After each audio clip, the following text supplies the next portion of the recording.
اور ہم نے انسان کو کھنکھناتے سڑے ہوئے گارے سے پیدا کیا ہے، اور جنوں کو اس سے بھی پہلے بے دھوئیں کی آگ سے پیدا کیا تھا۔ اور وہ وقت قابل ذکر ہے جب تمہارے پروردگار نے فرشتوں سے فرمایا تھا کہ میں کھنکھناتے سڑے ہوئے گارے سے بشر بنانے والا ہوں، پس جب میں اس کو درست کر لوں اور اس میں اپنی طرف سے روح پھونک دوں تو اس کے آگے سجدے میں گر پڑنا۔ چنانچہ فرشتے تو سب کے سب سجدے میں گر پڑے مگر شیطان کہ اس نے سجدہ کرنے والوں کے ساتھ ہونے سے انکار کیا۔ فرمایا اے ابلیس، تجھے کیا ہوا کہ تو سجدہ کرنے والوں میں شامل نہ ہوا؟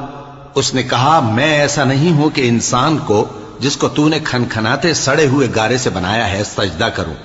فرمایا یہاں سے نکل جا کہ اب تو مردود ہے اور تجھ پر قیامت کے دن تک لعنت برسے گی۔ اس نے کہا کہ پروردگار مجھے اس دن تک مہلت دے جب لوگ مرنے کے بعد زندہ کیے جائیں گے۔ فرمایا اچھا، سو تجھے مہلت دی جاتی ہے وقت مقرر یعنی قیامت کے دن تک۔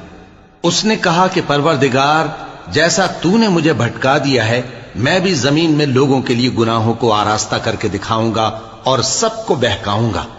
ہاں ان میں جو تیرے خاص بندے ہیں ان پر میرا قابو چلنا مشکل ہے۔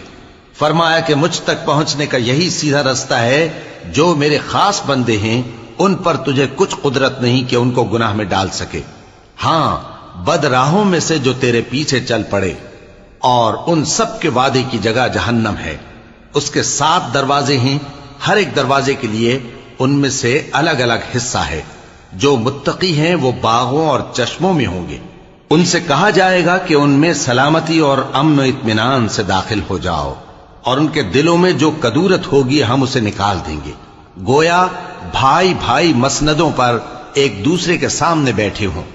نہ ان کو وہاں کوئی تکلیف پہنچے گی اور نہ وہ وہاں سے نکالے جائیں گے۔ اے پیغمبر میرے بندوں کو بتا دو کہ میں بڑا بخشنے والا ہوں، بڑا مہربان ہوں، اور یہ کہ میرا عذاب بھی درد دینے والا عذاب ہے۔ اور ان کو ابراہیم کے مہمانوں کا احوال سنا دو۔ جب وہ ابراہیم کے پاس آئے تو سلام کہا۔ انہوں نے کہا کہ ہمیں تو تم سے ڈر لگتا ہے۔ مہمانوں نے کہا کہ ڈریے نہیں، ہم آپ کو ایک دانشمند لڑکے کی خوشخبری دیتے ہیں۔ وہ بولے کہ جب مجھے بڑھاپے نے آ پکڑا تو تم خوشخبری دینے لگے، اب کاہے کی خوشخبری دیتے ہو؟ انہوں نے کہا کہ ہم آپ کو سچی خوشخبری دیتے ہیں، سو آپ مایوس نہ ہوں۔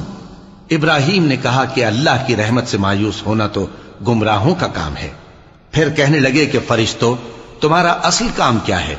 انہوں نے کہا کہ ہم ایک گناہگار قوم کی طرف بھیجے گئے ہیں کہ اس کو عذاب کریں، مگر لوط کے گھر والے کہ ان سب کو ہم بچا لیں گے، البتہ ان کی بیوی کہ اس کے لیے ہم نے ٹھہرا دیا ہے کہ وہ پیچھے رہ جائے گی۔ پھر جب فرشتے لوط کے گھر آئے تو انہوں نے کہا کہ تم تو ناآشنا سے لوگ ہو۔ وہ بولے کہ نہیں، بلکہ ہم آپ کے پاس وہ چیز لے کر آئے ہیں جس میں لوگ شک کرتے تھے، اور ہم آپ کے پاس یقینی بات لے کر آئے ہیں اور ہم سچ کہتے ہیں۔ تو آپ کچھ رات رہے سے اپنے گھر والوں کو لے نکلیں اور خود ان کے پیچھے چلیں، اور آپ میں سے کوئی شخص پیچھے مڑ کر نہ دیکھے، اور جہاں آپ کو حکم ہو وہاں چلے جائیے۔ اور ہم نے لوط کی طرف وحی بھیجی کہ ان لوگوں کی جڑ صبح ہوتے ہوتے کاٹ دی جائے گی۔ اور اہل شہر لوط کے پاس خوش خوش دوڑے آئے۔ لوط نے کہا کہ یہ میرے مہمان ہیں،